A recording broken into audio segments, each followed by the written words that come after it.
Дали кулата на водно на Агенцијата за електронски комуникации ќе стане новиот символ на Скопје? Изградбата која траеше 12 години е конечно завршена, а за да може да биде отворена за посетители, се завршуваат последните финеси.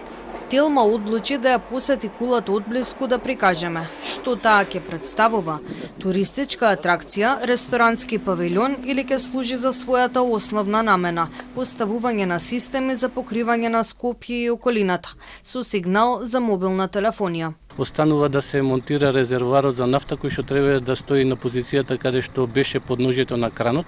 Кранот изминатите 10 дена е симнат, така што веќе пристапуваме кон создавање и отварање на простор каде што ќе се постави резервоарот за нафта. Потоа уште на неколку столба останува да се намести осветлувањето и еден од поголемите проблеми во оваа фаза е приклучокот со електрична енергија на мрежата од Евана, за која што сме во фаза на изработка на потребната документација за да може да се приклучиме. Кулата се состои од 4 платформи со површина од 200 метри квадратни.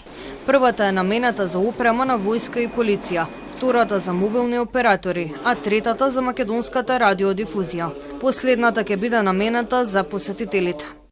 Телекомуникацијската кула на водно представува вистинска туристичка атракција која нуди панорамски поглед кон Скопје. Четвртата највисока платформа ќе има кафуле која што ќе се врти 360 степени за само 1 час.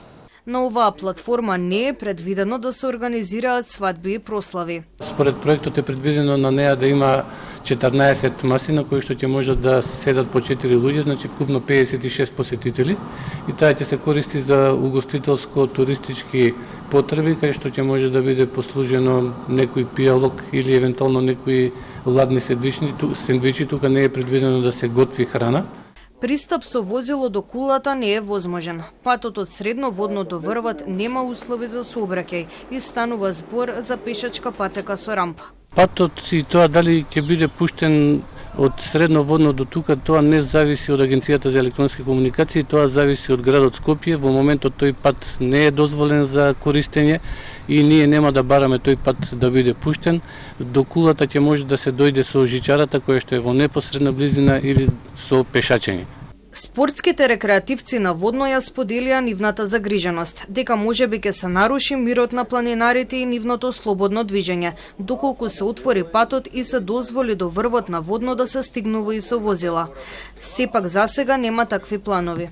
Сметам дека ќе биде поголема гужвата и тоа искрено ќе им смета малку на рекреативците. Сега баш разговараме со пријатели, ќе мора да се отвори рампата, ќе се движат возила горе, нема да биде исплатлив ресторантот или горе што да функционира. Кулата на водно се смета за средно висока кула во Европа со 155 метри. Во Македонија е највисокиот објект. Изградбата на кулата досега чинеше 18 милиони евра. Градбата траеше нелогично долго, повеќе од 12 години, и беше неколку пати стопирана.